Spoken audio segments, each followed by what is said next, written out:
trucchi ed esercizi per imparare a disegnare a mano libera linee perfettamente dritte. Io sono Alessia, questo è il mio canale Alessia Journal e oggi vi darò tutte queste conoscenze che vi aiuteranno a migliorare la vostra manualità e aiutarvi anche a creare delle linee quasi dritte, come fosse con righello, a mano libera. Eccoci qui, allora il metodo che tutti quanti utilizziamo solitamente per fare una linea dritta è solitamente o farla a pezzi, quindi in questo modo riusciamo ad avere un po' più di controllo, oppure solitamente quando qualcuno vuole fare una linea dritta, soprattutto in verticale, si tende a fare col movimento del polso così e si spera che venga quantomeno un minimo dritta.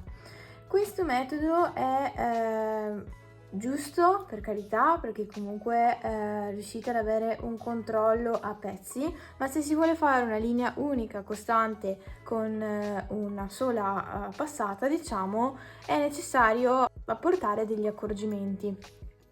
Il metodo più comune, diciamo, per fare una linea perfettamente dritta è quella di avere il braccio, adesso cercherò di inquadrarvelo in qualche modo, il braccio dritto, quindi essere seduti dritti con il braccio dritto e non forzare sul polso, ma effettuare un movimento con il braccio. Quindi in questo modo limiteremo moltissimo le vibrazioni e risulterà un segno molto più pulito. In questo caso, vedete, io muovo il braccio, linea dritta. Se lo facessi con il polso, ho comunque usato il polso, diciamo che, vedete, questa è molto più, diciamo, lineare, questa è più, comunque, mossa. Quindi il metodo è proprio quello di tenere ferma e salda la penna con la mano e scendere con il braccio intero. In questo modo avrete un controllo non solo in verticale ma anche in orizzontale. Giustamente, se state facendo una linea in orizzontale, mettetevi nella posizione che vi è più naturale possibile. Quindi, anche se implica mettere il foglio storto, mettetelo storto. E controllate, magari fate prima un check, diciamo, con l'avambraccio per vedere che la linea sia nel punto in cui la desiderate e poi fate scorrere la penna. In questo modo vedete che la linea risulterà molto omogenea. In ugual modo, se volete comunque far risultare una linea a tratti, ma comunque, diciamo, parallela alla successiva, vi ricordo che potete anche magari crearvi due punti che sono allineati tra loro e focalizzarvi con gli occhi sul punto finale e concentrarvi sul raggiungimento di questo. In questo modo saprete che arriverete da A a B senza nessunissimo problema. Quindi, ricapitolando, per fare le linee dritte avrete bisogno di un avambraccio, diciamo, dritto, quindi seduti dritti, avambraccio dritto e la penna impugnata saldamente senza movimenti del polso, quindi così. Per fare una linea in un punto preciso e magari anche allenarvi a fare delle linee, vi consiglio appunto di crearvi due punti e collegarli tra loro, concentrandovi sempre con la vista nel punto finale. Detto questo, passiamo a degli esercizi pratici che possono aiutarvi a allenare la mano. Allora, innanzitutto quello di prendere un foglio bianco o, se volete all'inizio, magari a puntini, a quadretti, insomma quello che andate meglio. Se magari avete bisogno di più riferimenti, iniziate pure con un foglio a quadretti o a puntini. Sarebbe meglio a puntini almeno, perché comunque hai un riferimento ma non è proprio marcato, cioè non viene da seguire la linea, diciamo, prestabilita dei quadretti, per esempio. Quindi esercizi da fare sono sicuramente riempire fogli interi, quindi anche in lunghezze, come in questo caso parecchio estese, di linee parallele tra loro, il quanto più possibile parallele, o a mano libera come in questo caso, oppure concentrandovi sempre con la tecnica dei due punti.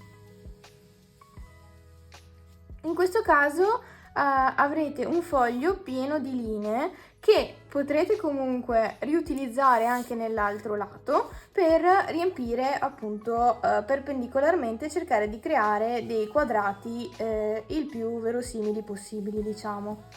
Quindi vi allenate non solo a creare la linea dritta, ma anche ad intersecarli parallelamente costanti. Quindi sì, diciamo, riutilizzate il foglio 2 volte, sia per l'orizzontale sia per, diciamo, nell'altro senso, per creare dei quadrati. In più allenatevi, se vi viene più spontaneo da sinistra verso destra, intanto allenatevi da sinistra verso destra, ma magari potrebbe essere un po' più sfidante per chi magari è già un po' più allenato partire al contrario, quindi partire da destra verso sinistra e provare a effettuare in questo modo una linea. Io non sono molto forte con questo tipo di linea, poi ho sotto dei fogli, mi fanno un po', diciamo, vibrare la linea. Comunque questi sono degli esercizi per le linee a mano libera. Potrete anche comunque poi, una volta che avete creato questa scacchiera, riempire sempre con linee parallele e oblique. In questo modo sfrutterete al 100% il foglio e vi aiuterà comunque a allenare sempre comunque la mano. Altri esercizi sempre per allenare la mano è riempire il foglio con cerchi. Cerchi che, come per lo stesso principio delle linee, dovranno essere effettuati con un movimento dell'avambraccio. In questo modo otterrete un cerchio che è quanto più verosimilmente un cerchio, altrimenti saprete che comunque muovendo solo il polso avrete delle deformazioni, come in questo caso vedete, perché non avete troppo controllo. Con l'avambraccio riuscite a creare comunque un cerchio quasi perfetto, quasi come Giotto, ecco. Quindi questo potrebbe aiutarvi non solo a creare comunque i cerchi, ma comunque anche in questo caso potrete creare dei cerchi interni, così, e riempire il foglio a manetta come più vi potrebbe piacere, insomma. Detto questo, una cosa che mi sento di consigliarvi, oltre agli esercizi diciamo su foglio normale, è questo Decor Diary di Creamy Shop. Non è assolutamente una sponsorizzata, assolutamente, è solo che mi è venuto in mente perché calza alla perfezione con questo tema. Fatemi spiegare. Come vedete ha delle pagine che sono predisposte per imparare a fare le linee parallele e equidistanti negli spazi. Quindi, come vedete, io ne ho usate alcune, sono perfette per imparare a fare le linee a mano libera. Sono gli esercizi che vi ho detto di fare su foglio, ma comunque sono focalizzati su dei quadrati comunque più piccoli, che per iniziare vanno bene, e poi comunque cominciano a diventare anche su rettangoli un po' più diciamo grandi, e quindi diventa anche più difficile avere un controllo della linea. Io per esempio in questo caso, in cui le linee sono molto fitte e poco distanti da loro, sono ancora in difficoltà, devo ammetterlo, però mi sento veramente di consigliarvi questo Decor Diary perché ha questi tipi di esercizi e vi può aiutare a allenare la mano. Anche qui hanno comunque dei movimenti diversi dal solito, e quindi seguendo le linee sotto imparerete a controllare meglio il tratto, come sto facendo io in modo molto brutto. Ecco, quindi mi sento veramente di consigliarvi questo diario perché fa per voi. Se siete alle prime armi e volete, diciamo, allenare la mano, questo sicuramente non solo vi aiuta a allenare la mano, ma vi aiuta anche un po' a allenare la fantasia, perché ha diversi esercizi molto, molto carini, molto utili anche per passare il tempo. Ecco, quindi spero che questo video vi sia stato utile, fatemi sapere con un pollice in su, iscrivetevi al canale e noi ci vediamo in un prossimo video.